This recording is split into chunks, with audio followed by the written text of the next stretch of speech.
मेरे प्यारे बच्चों, फिर से हम आपका स्वागत कर रहे हैं आपकी फिजिक्स की क्लास में।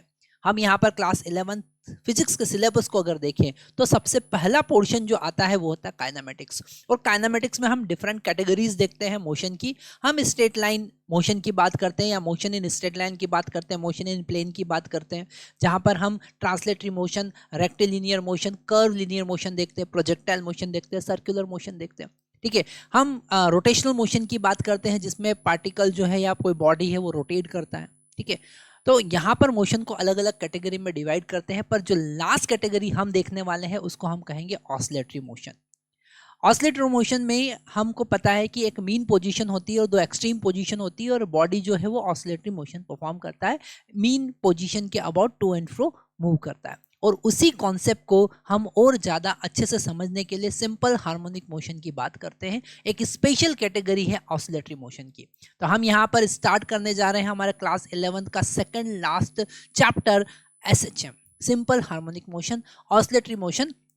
और डेफिनेटली ये जो चैप्टर है ये बहुत ज़्यादा इंपॉर्टेंट है, क्योंकि केवल और केवल 11th में ऑसिलेटरी मोशन को नहीं बताता है, ये इसके आगे आने वाला नेक्स्ट चैप्टर वेव को भी समझाता है, साउंड को भी समझाता है। साउंड कैसे प्रोपोगेट करता है, कैसे हम उसे मैकेनिकल मीडियम की रिक्वायरमेंट होती है, या इलेक्ट्रोमैग्नेटिक वेव की अगर हम 12th के सिलेबस की बात करें, और 12th के सिलेबस में 8th चैप्टर जो हमारा एनसीईआरटी 1 का इलेक्ट्रोमैग्नेटिक वेव्स, उसको समझने के लिए, पूरा ऑप्टिक्स को समझने के लिए, वेव ऑप्टिक्स को समझने के लिए ऑसिलेटरी मोशन सबसे ज़्यादा important, SHM simple harmonic motion, sinusoidal motion सबसे ज़्यादा इंपॉर्टेंट चैप्टर है जो कि आगे हमको यूज़ होने वाला है। तो हम यहाँ पर स्टार्ट कर रहे हैं। सबसे पहले हम बात करते हैं कौन कौन से टॉपिक हमको पढ़ना है। ठीक है, तो हम यहाँ पर टॉपिक की बात करते हैं। सबसे फर्स्ट हम यहाँ पर पूरे सिंपल हार्मोनिक मोशन को दो पार्ट में डिवाइड करेंगे, एक लीनियर सिंपल हार्मोनिक मोशन और एक एंगुलर सिंपल हार्मोनिक मोशन, क्योंकि हम जब एंगुलर मोशन की बात करते हैं तो वहाँ पर भी एसएचएम हो सकता है। तो सबसे पहले हमको बात करना पड़ेगी पीरियोडिक मोशन क्या है, क्योंकि उसके बगैर ही हम ऑसिलेटरी मोशन को नहीं समझ पाएंगे। तो यहाँ पर सबसे फर्स्ट टॉपिक जो हमारा आएगा वो आएगा पीरियोडिक मोशन की। पीरियोडिक मोशन क्या है और कैसे उसको रिप्रेजेंट कर सकते हैं। पीरियोडिक मोशन का एक स्पेशल कैटेगरी होता है जिसको हम ऑसिलेटरी मोशन कहेंगे, वो हमको समझना है। सिंपल हार्मोनिक मोशन क्या होता है वो हमको समझना है, और उससे रिलेटेड इंपॉर्टेंट टर्म्स को हमको समझना है कि एम्पलीट्यूड क्या चीज़ है, टाइम पीरियड क्या चीज़ है, फ्रिक्वेंसी क्या चीज़ है, एंगुलर फ्रिक्वेंसी क्या चीज़ है, और फेज क्या चीज़ है। तो ये सारे टॉपिक आप नोट डाउन कर लीजिए, जिनको 1 बाय 1 हमको समझना है।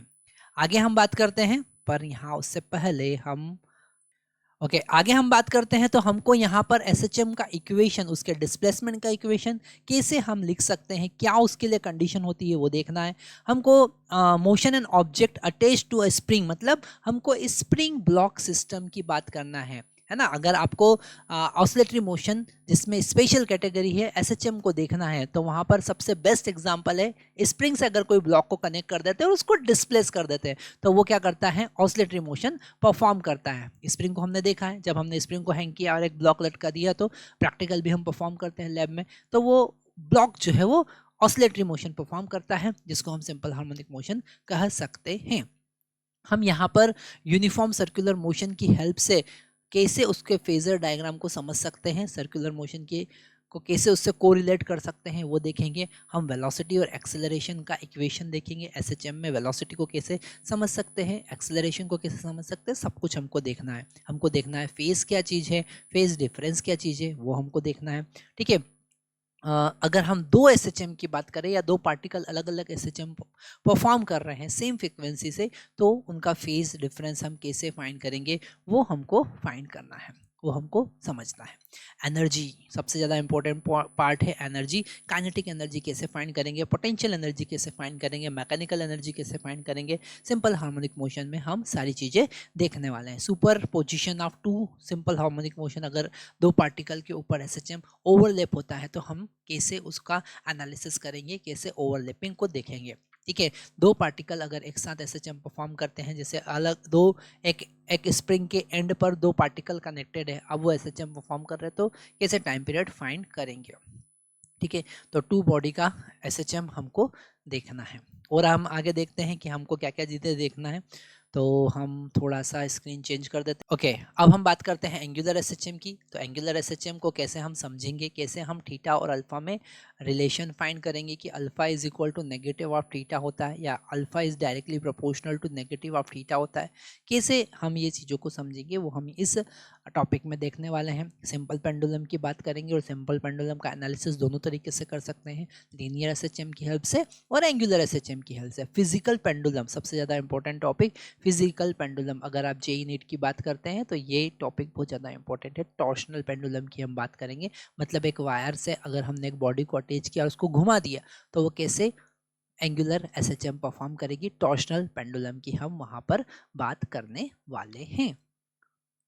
और आगे देखते हैं हम क्या क्या देखने वाले हैं। इसके एग्जाम्पल हम बात करेंगे, जैसे अगर हम हमारे अर्थ के डायमीटर के अलोंग एक टनल बना देते हैं और उसमें कोई पार्टिकल ड्रॉप कर देते हैं, कोई बॉडी ड्रॉप करते हैं, तो वो पार्टिकल क्या परफॉर्म करेगा, एसएचएम परफॉर्म करेगा। उसका इक्वेशन, उसका टाइम पीरियड हम यहाँ पर डिराइव करेंगे। ठीक है, अगर कोई बॉडी है फ्लोट कर रही है, जैसे कोई फ्लोटिंग बॉडी है किसी वाटर सरफेस पे फ्लोट कर रही है, उसको हमने वर्टिकल डाउनवर्ड डिस्प्लेसमेंट दिया तो वो क्या करेगी, एसएचएम परफॉर्म करेगी। उसका टाइम पीरियड कैसे फाइंड करना है वो हम देखने वाले हैं।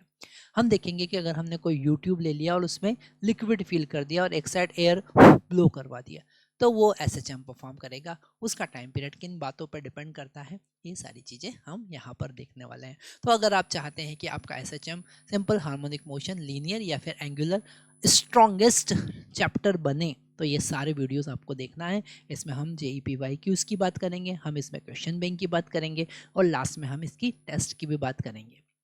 तो यहाँ पर सबसे पहला, जैसा हम डिस्कस कर चुके हैं, सबसे पहला टॉपिक कौन सा आता है, पीरियोडिक मोशन।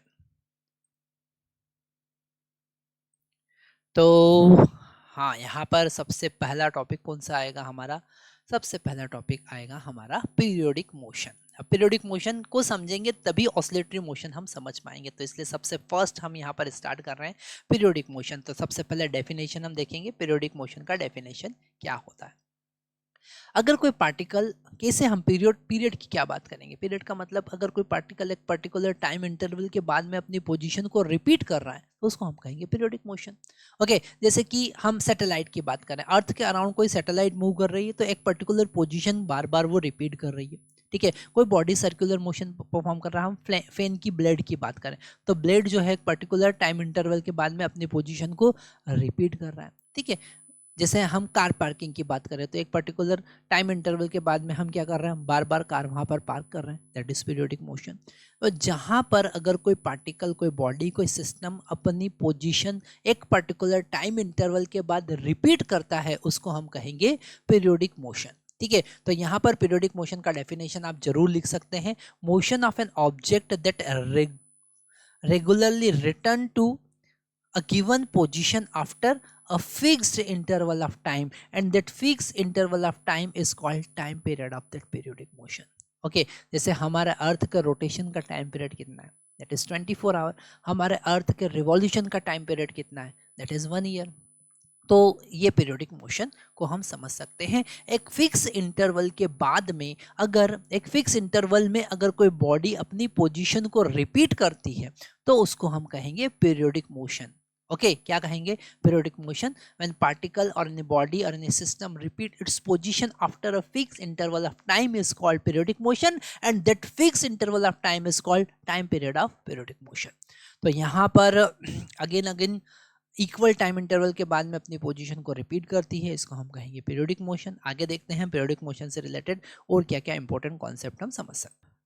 तो मेरे प्यारे बच्चों, अगर हमको पीरियोडिक मोशन को और अच्छे समझना है तो हम यहाँ पर कुछ डेफिनेशन की बात करेंगे। जैसे हम बात करेंगे टाइम इंटरवल की, टाइम पीरियड की बात करेंगे, हम फ्रीक्वेंसी की बात करेंगे और दोनों के बीच में इंटर रिलेशनशिप की बात करेंगे। वैसे हमको पता है frequency is equal to 1/, time period होता है। अगर टी टाइम में एक ऑसिलेशन हो रहा है या एक बार वो एक साइकिल कंप्लीट कर रहा है तो एक सेकंड में कितने साइकिल कंप्लीट करेगा उसको हम कहते हैं frequency. That is the number of oscillation और number of cycle complete in 1 second is called frequency. So that is the relationship between frequency and time period. That is very very important relationship. तो हमारे पास में periodic motion के कुछ example हैं, है ना। Everyday example हम देख रहे हैं पीरियोडिक मोशन के। A motion car returning to driveway every afternoon, है ना। तो वहाँ पर हम बात कर सकते हैं कि वो पीरियोडिक मोशन परफॉर्म कर रहा है। Daily routine of returning of dining table की बात करते हैं, हम बार बार एक टाइम इंटरवल के बाद में डाइनिंग टेबल पर जाते हैं, वो कि पीरियोडिक मोशन हो सकता है। ठीक है, ऐसे बहुत सारे earth revolving around the sun every year, ठीक है, जिसके कारण हमारा सीजन चेंज होता है बार बार, ये बहुत सारे एग्जांपल है पीरियोडिक मोशन के। तो आज हमने क्या देखा, पीरियोडिक मोशन। इसके बाद में पीरियोडिक मोशन का एक स्पेशल केस होता है जिसमें पार्टिकल ऑसिलेटरी मोशन परफॉर्म करता है। तो नेक्स्ट हमारे पास टॉपिक आता है ऑसिलेटरी मोशन। तो मेरे प्यारे बच्चों, अगर हम पीरियोडिक मोशन की बात करें तो periodic motion circular motion periodic motion हो सकता है। ठीक है, अगर हम पेंडुलम की बात करें तो वो पीरियोडिक मोशन हो सकता है, क्योंकि वो मीन पोजीशन पर बार बार अपने एक फिक्स इंटरवल के बाद में अपनी पोजीशन को रिपीट कर रहा है। ठीक है, हमने जितने भी बहुत सारे एग्जाम्पल देखे हैं, जैसे अगर हम एक यूट्यूब की बात करें जिसमें हमने एक वाटर फिल कर रखा है और एक साइड एयर ब्लो कर दिया, तो वो क्या करेगा, पीरियोडिक मोशन परफॉर्म करेगा। ठीक है, हमने स्प्रिंग ब्लॉक सिस्टम की बात की, अगर एक स्प्रिंग से एक ब्लॉक को कनेक्ट किया, डिस्प्लेस किया, छोड़ दिया, तो वो क्या करेगा, पीरियोडिक मोशन परफॉर्म करेगा, बार बार एक फिक्स इंटरवल के बाद में अपनी पोजीशन को रिपीट करेगा। तो यहाँ पर सर्कुलर मोशन का हम एग्जांपल लेते हैं तो वो भी पीरियोडिक है, और ऑसिलेटरी मोशन की बात करें तो वो भी पीरियोडिक है। पर अगर हम सर्कुलर मोशन की बात करेंगे तो ऑसिलेटरी मोशन नहीं, क्योंकि वहाँ पर कोई मीन पोजिशन नहीं है, कोई एक्सट्रीम पोजिशन नहीं है। पर हम स्प्रिंग ब्लॉक सिस्टम की बात करेंगे तो वो ऑसिलेटरी मोशन है और पीरियोडिक मोशन भी है। तो यहाँ पर एक बहुत इंपॉर्टेंट पॉइंट हमको समझना पड़ेगा, और वही हम स्टार्ट कर रहे हैं। ऑसिलेटरी मोशन क्या होता है, वो पीरियोडिक मोशन होता है, पर पीरियोडिक मोशन अगर ऑसिलेटरी मोशन की बात करें तो सारे पीरियोडिक मोशन क्यों ऑसिलेटरी मोशन नहीं होते हैं वो हमको समझना है। तो मेरे प्यारे बच्चों, हम यहाँ पर बात कर रहे हैं ऑसिलेशन की, ऑसिलेटरी मोशन की। अब ऑसिलेटरी मोशन में हम देखें तो उसका डेफिनेशन कैसे लिख सकते हैं। आपकी स्क्रीन पर यहाँ पर ऑसिलेशन का डेफिनेशन लिखा हुआ है। सबसे पहला पॉइंट हमको देखना है कि जितने भी पीरियोडिक मोशन होते हैं, ठीक है, जितने भी ऑसिलेटरी मोशन होते हैं वो पीरियोडिक मोशन होते हैं। Oscillation is the type of a periodic motion. जो हमने देखा, ऑसिलेशन जो है वो एक पीरियोडिक मोशन का कैटेगरी है। A particle move to and fro about a fixed position is called oscillatory motion. अगर हमको oscillatory motion को define करना है तो हम कहेंगे when a particle move to and fro about a mean position and that जिसके अबाउट वो मूव करता है उसको हम कहेंगे उसकी मीन पोजीशन, और जहाँ एक्सट्रीम पॉइंट तक पहुँचेगा उसको हम कहेंगे एक्सट्रीम पोजीशन। तो हम यहाँ पर सिंपल से समझ सकते हैं कि यहाँ पर एक मीन पोजीशन होगा और एक्सट्रीम पॉइंट होंगे। एक पार्टिकल जो है वो मीन पोजीशन से मूव करेगा, एक्सट्रीम पॉइंट तक जाएगा, फिर वो मीन पोजीशन पे आएगा, दूसरे साइड एक्सट्रीम पोजीशन पे जाएगा, और ऐसे ऑसिलेटरी मोशन परफॉर्म करेंगे। तो अगर हमको मीन पोजीशन को डिफाइन करना है तो यहाँ पर हम डिफाइन कर सकते हैं कि जिसके अबाउट वो टू एंड फ्रो मूव कर रहा है। आगे देखते हैं। आगे हमारी स्क्रीन पर अगर हम और देखें एग्जाम्पल ऑसिलेटरी मोशन के, तो सिंपल पेंडुलम एक ऑसिलेटरी मोशन का एग्जाम्पल है। अच्छा, यहाँ पर एक क्वेश्चन हम पूछते हैं जिसका इसका आंसर आपको कमेंट बॉक्स में देना है कि सिंपल पेंडुलम को सिंपल पेंडुलम क्यों कहते हैं, सिंपल वर्ड क्यों यूज़ किया। ठीक है, डेफिनेटली इसका रीज़न हम नेक्स्ट वीडियो में देने वाले हैं। पर अगर आप यहाँ पर सिंपल पेंडुलम का मतलब समझते हैं कि why it is called simple pendulum, तो आप कमेंट बॉक्स में ज़रूर बताइएगा। ठीक है, अगर हमने किसी ब्लॉक को स्प्रिंग से कनेक्ट किया है तो वो भी क्या परफॉर्म करेगा, सिंपल हार्मोनिक मोशन परफॉर्म करेगा। हम कह सकते हैं कि वो ऑसिलेशन परफॉर्म करेगा। एक ब्लॉक से हमने यहाँ पर स्प्रिंग से ब्लॉक को कनेक्ट कर दिया और इसको डिस्प्लेस किया, तो ये क्या परफॉर्म करेगा, ऑसिलेटरी मोशन परफॉर्म करेगा। ठीक है, वाइब्रेटिंग ट्यूनिंग फोक, अगर हम ट्यूनिंग फोक की बात करें तो वो भी क्या करता है, वाइब्रेट करता है, ऑसिलेशन परफॉर्म करता है और साउंड प्रोड्यूस करता है। स्विंग की बात करें, हम झूले की बात करते हैं तो वो क्या करेगा, ऑसिलेटरी मोशन परफॉर्म करता है। तो हमारे पास ऑसिलेटरी मोशन के कुछ एग्जांपल है, और हम आगे देखते हैं ऑसिलेटरी मोशन से रिलेटेड कॉन्सेप्ट। तो ऑसिलेटरी मोशन से रिलेटेड कॉन्सेप्ट को आगे बढ़ाते हैं। यहाँ पर हमारी स्क्रीन पर हम देखते हैं मीन पोजीशन क्या होती है। Mean position is the position where a particle is to be in equilibrium. ठीक है, वो पोजीशन जो हमने यहाँ पर देखा, यहाँ पर पार्टिकल क्या रहेगा, इक्विलिब्रियम में रहेगा। मतलब इस पॉइंट पर फोर्स क्या होगा, जीरो होगा, एक्सेलरेशन क्या होगा, जीरो होगा। तो मीन पोजीशन वो पोजीशन है जहाँ पर पार्टिकल क्या होता है, इक्विलिब्रियम में रहता है। Net force on the particle is 0, the particle always oscillate around this mean position. ठीक है, तो मीन पोजीशन वर्ड आपको याद रखना है। जब कभी ऑसिलेटरी मोशन की हम बात करेंगे तो वहां पर मीन पोजीशन बहुत इंपॉर्टेंट रोल प्ले करेगा। हम नेक्स्ट देखते हैं the displacement from the mean position. When the particle is displaced from its mean position, force start acting on it, है ना। उसके ऊपर क्या लगने लगेगा, फोर्स लगेगा, है ना। जैसे हम पेंडुलम की बात करते हैं या स्प्रिंग ब्लॉक सिस्टम की बात करते हैं तो मेन पोजीशन पे वो क्या है, इक्विलिब्रियम में है, वहाँ पर फोर्स 0 है। पर अगर हमने डिस्प्लेस किया तो फोर्स लगना स्टार्ट करेगा। और फोर्स कैसा लगेगा, हमेशा ऐसा लगेगा कि उसको वापस से उस पोजीशन पे लाने की कोशिश करेगा।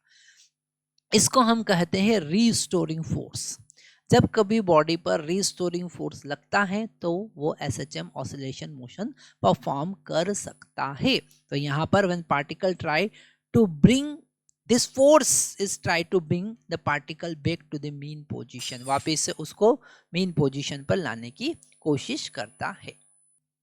तो मेरे प्यारे बच्चों, जब हम ऑसिलेटरी मोशन की बात करेंगे, सिंपल हार्मोनिक मोशन की बात करेंगे तो मीन पोजीशन की बात करते हैं और रीस्टोरिंग फोर्स की बात करते हैं। रीस्टोरिंग फोर्स ऐसा फोर्स है जो उसको वापस से मीन पोजीशन पर लाने की कोशिश करता है ना। तो यहाँ पर अगर हम बात करते हैं रीस्टोरिंग फोर्स, क्या force that acts towards the mean position is called restoring force. वो फोर्स जो उसको मीन पोजीशन पे लाने की कोशिश करता है। The direction of restoring force is always opposite to the displacement.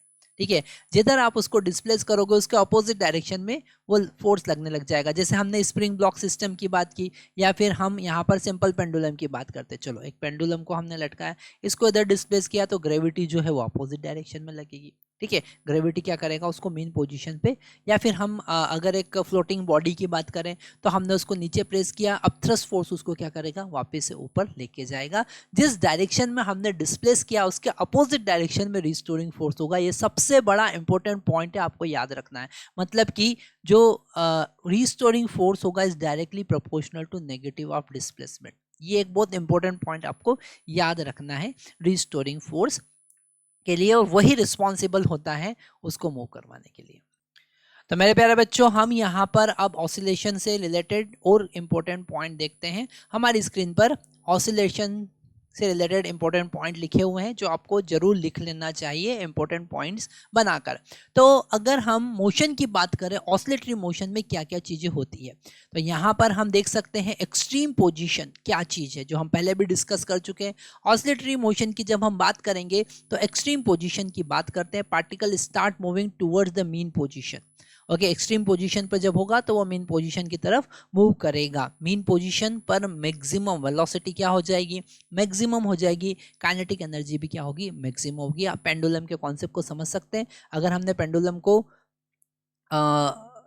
उसको एक्सट्रीम पोजीशन पे ले जाकर छोड़ दिया तो जब वो मीन पोजीशन पे आएगा तो उसकी वेलोसिटी मैक्सिमम होगी, और एक्सट्रीम पोजीशन पे वेलोसिटी क्या होती है, 0 होती है। वो भी हमको ध्यान रखना है। तो मीन पोजीशन पे काइनेटिक एनर्जी वेलोसिटी मैक्सिमम होती है। Particle overshoot the mean position due to its velocity, the motion continue in opposite direction. कुछ ये इंपॉर्टेंट पॉइंट आपको याद रखना है। और हम आगे देखते हैं। यहाँ पर हम जैसा हमारी स्क्रीन पर देख पा रहे हैं कि रिटार्डेशन और एक्सेलरेशन, ठीक है, जब वो मीन पोजीशन को क्रॉस करेगा तो restoring force in opposite direction of motion, particle slow down due to the retardation. ठीक है, पार्टिकल धीरे धीरे क्या होगा, स्लो होगा, और मीन एक्सट्रीम पोजीशन पे जाके वो क्या हो जाएगा, रेस्ट पे आ जाएगा, 0 होगा। फिर अपोजिट डायरेक्शन में मूव करेगा मेन पोजीशन पर। तो हम यहाँ पर लिख सकते हैं कि particle comes to the rest at extreme position. ठीक है, its acceleration back towards the mean position, उसका एक्सेलरेशन मीन पोजीशन की तरफ वापस से लगना स्टार्ट हो जाएगा। ठीक है, अगर हम एम्पलीट्यूड की बात करें तो जो मैक्सिमम डिस्प्लेसमेंट होगा उसको हम कहेंगे एम्पलीट्यूड, और ए से यहाँ पर डिनोट करेंगे। जैसे कोई पार्टिकल मूव कर रहा है तो यहाँ पर जो एक्सट्रीम पोजीशन है, कितनी एक्सट्रीम पोजीशन पे पहुंचेगा, मैक्सिमम डिस्प्लेसमेंट कितना होगा मीन पोजीशन से, उसको हम क्या कहेंगे, उसको हम कहेंगे एम्पलीट्यूड। ठीक है, और यहाँ पर हम देख सकते हैं कि वो एक्सट्रीम पोजीशन पर रेस्ट पे, मोमेंटरली रेस्ट पे रहेगा, और वहाँ पर वेलोसिटी क्या होगी, 0 हो जाएगी। ठीक है, यहाँ पर हम एनर्जी की बात करें तो वो भी आप थोड़ा सा ध्यान से समझ सकते हैं कि मेन पोजीशन पे काइनेटिक एनर्जी मैक्सिमम होती है और पोटेंशियल एनर्जी मिनिमम होती है, और एक्सट्रीम पोजीशन पे काइनेटिक एनर्जी मैक्सिमम होती है और पोटेंशियल एनर्जी मैक्सिमम होती है और काइनेटिक एनर्जी जीरो हो जाती है क्योंकि वो रेस्ट पे आ जाता है। ठीक है, तो यहाँ पर हमने ऑसिलेशन से रिलेटेड ये सारे पॉइंट देखे। डेफिनेटली हमने ऑसिलेशन को तो समझा, पर उससे रिलेटेड जो पॉइंट्स है वो हमने यहाँ पर डिस्कस किए। हो सकता है कि ये पॉइंट जो है वो आप कोरिलेट नहीं कर पा रहे हैं, पर ये जो सारे पॉइंट है ये इंपॉर्टेंट है जो आपको लिखना है और इनको समझना है। अगर यहाँ पर हम इसको एक सिस्टमेटिकली वे देखें तो उस सिस्टमेटिक वे में हमने सारे पॉइंट आपको अलग अलग तरीके से लिख के दिए हैं। अगर ये सारे पॉइंट आपको समझ में आते हैं तो ही आप ऑसिलेटरी मोशन को समझ जाते हैं। जैसे एक्सट्रीम पोजीशन क्या होती है, मीन पोजीशन क्या होता है, रिस्टोरिंग फोर्स क्या होता है, रिस्टोरिंग फोर्स कब मैक्सिमम होगा कब मिनिमम होगा, काइनेटिक एनर्जी कब मैक्सिमम होगी कब मिनिमम होगी, मीन पोजीशन पर काइनेटिक एनर्जी मैक्सिमम क्यों होती है, वेलोसिटी मैक्सिमम क्यों होती है, और क्यों कोई पार्टिकल ऑसिलेटरी मोशन परफॉर्म करेगा, वो सब हमने यहाँ पर देखा। हमने रीस्टोरिंग फोर्स का कॉन्सेप्ट देखा, इक्विलिब्रियम का कॉन्सेप्ट भी यहाँ पर देखा। तो ये जो बेसिक चीज़ें हैं वो हमने आज यहाँ पर कवर की है। नेक्स्ट वीडियो में हम बात करेंगे सिंपल हार्मोनिक मोशन की।